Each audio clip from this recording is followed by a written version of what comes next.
తిరుమల తిరుపతి దేవస్థానం ప్రాచీన కట్టడాల పరిరక్షణలో పెద్ద ఎత్తున చర్యలు చేపట్టింది. 1000 ఏళ్ల చరిత్ర కలిగిన పాదాల మండపానికి పూర్వ వైభవం తీసుకురావడానికి పునరుద్ధరణ పనులు ప్రారంభించబడ్డాయి. టీడీపీ ఇంజనీరింగ్ విభాగంలోని కన్జర్వేషన్ అండ్ ప్రిజర్వేషన్ సెల్ శాస్త్రీయ పద్ధతుల ఆధారంగా పనిచేస్తుంది. పునరుద్ధరణలో పాతరాలను ఎక్కువగా ఉపయోగించి కొత్త రాళ్లను తప్పనిసరిగా వాడకుండా నిర్మాణం జరుగుతుంది.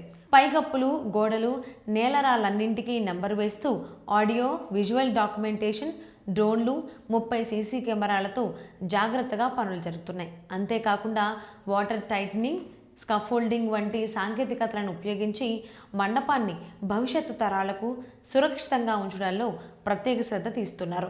Lord Venkateswara charitable and religious trust సహకారంతో దాదాపు 5 కోట్ల రూపాయలు ఖర్చు పెట్టి పూర్వ వైభవం పునరుద్ధరణకు పనిచేస్తున్నారు. టీటీడీ ప్రతిపాదన ప్రకారం ప్రతి రాయి నిర్మాణ భాగం స్థానానికి అనుగుణంగా తిరిగి అమర్చబడుతోంది.